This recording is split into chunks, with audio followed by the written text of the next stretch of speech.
यूँ तो हम जानते हैं कि ज़िंदगी एक रेस है और हमें इस रेस को पूरा करना है, जीतना है। तो आइए इसी के बारे में एक स्टोरी सुनते हैं। एक समय की बात है, एक छोटे से गाँव में एक 10 साल का बच्चा अपने पिता के साथ रहा करता था। वो बच्चा बहुत ही एम्बिशियस था। उसके लिए ज़िंदगी में सक्सेस का मतलब सिर्फ जीतना था। एक समय उस गाँव में एक रेस इवेंट ऑर्गेनाइज हुआ और वो बच्चा उस रेस कॉम्पिटिशन में पार्टिसिपेट करना चाहता था और जीतना चाहता था। इसके लिए वो सुबह शाम प्रैक्टिस करने लगा। कुछ दिन बीतने के बाद रेस कंपटीशन का दिन आया और बच्चा अपने पिता के साथ उस कंपटीशन में पार्टिसिपेट करने गया। बच्चे ने अपने पहले रेस में अपने पूरे पोटेंशियल लगाकर दौड़ा और ऑफ कोर्स फर्स्ट आया। ये देखकर वहां पे आए हुए सारे क्राउड उसके लिए क्लैपिंग करने लगी, उसको अप्रिशिएट करने लगी। पर उसके पिता ने कोई रिएक्शन नहीं दिया, किसी भी टाइप का अप्रिसिएशन नहीं दिया। बट बच्चा स्टिल खुश था क्योंकि लोग उसको बहुत अप्रिशिएट कर रहे थे। फिर बच्चे ने सेकंड रेस दौड़ा। इस बार उसके कॉम्पिटिटर्स थोड़े बेटर थे, पर इस बार भी वो फर्स्ट आया और उसके फर्स्ट आने पे क्राउड ने फिर से जोरदार तालियां बजाई और उसको अप्रिशिएट किया। पर पिता ने इस बार भी कोई रिएक्शन नहीं दिया। पर बच्चा क्राउड के अप्रिशिएशन को देख के बहुत खुश था। वो अपने आप को इम्पोर्टेंट समझ रहा था। वो सोच रहा था कि ही हैज अचीव्ड समथिंग। इसके बाद रेस पे रेस वो जीतता गया और फाइनली उसने सारे रेस जीते। सभी रेस इवेंट खत्म होने के बाद वो अपने पिता से एक सवाल पूछता है कि पिताजी, मेरे जीतने पे सारी क्राउड मेरे लिए क्लैपिंग कर रही थी, अप्रिशिएट कर रही थी, पर आपने कोई रिएक्शन नहीं दिया, कोई अप्रिशिएशन नहीं दिया, ऐसा क्यों? तब पिता ने मुस्कुराते हुए बोला कि मैं अप्रिशिएट करूंगा, पर उसके लिए तुम्हें एक और रेस दौड़नी होगी और उसमें पार्टिसिपेंट मैं दूंगा। बच्चा थोड़ा सरप्राइज था, पर उसने हामी भरी। तब उसके पिता ने 2 कॉम्पिटिटर्स दिए। एक था एक बूढ़ी औरत और दूसरा था एक अंधा आदमी। ये देख के बच्चा बहुत सरप्राइज हुआ और बोला कि ये कैसी रेस है? पिता ने बोला, दौड़ना है तो दौड़ो। बच्चा बोला, ठीक है, लेट्स स्टार्ट।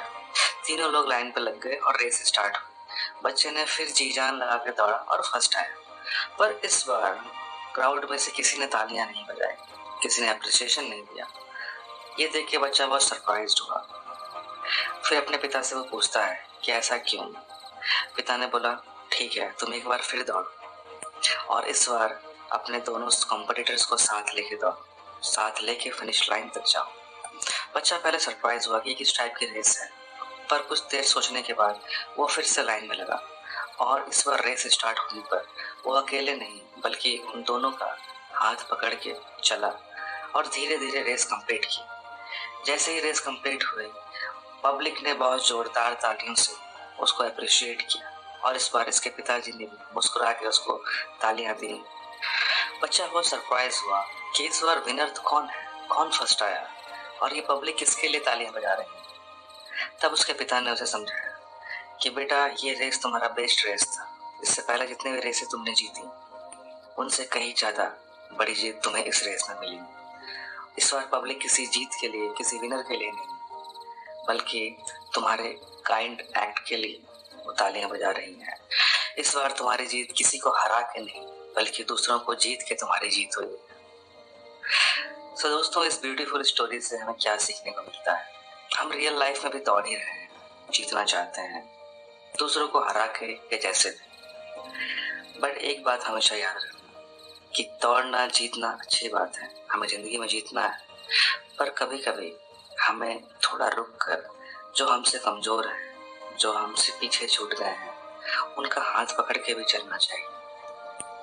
अगर हम अकेले ही दौड़ेंगे और अकेले ही जीत हासिल करेंगे तो एक समय ऐसा आएगा कि हम जीत तो जाएंगे, पर हमें अप्रिशिएट करने के लिए हमारे साथ कोई साथ में होगा नहीं। इसलिए दोस्तों, दौड़ो, जी जान से दौड़ो, लेकिन अपने साथियों को, अपने परिवार, सबको साथ लेके दौड़ो, ताकि जब जीत की मंजिल पे तुम पहुंचो तो वहां पे तुम्हारी जीत को सेलिब्रेट करने के लिए तुम्हारे साथी, तुम्हारा परिवार, तुम्हारे दोस्त तुम्हारे साथ रहेंगे। ऐसा ना हो कि तुम जीत तो गए, पर अप्रिशिएट करने के लिए, उसे सेलिब्रेट करने के लिए तुम्हारे साथ कोई भी नहीं। So thank you for listening this story. I hope आपको अच्छा लगा हो।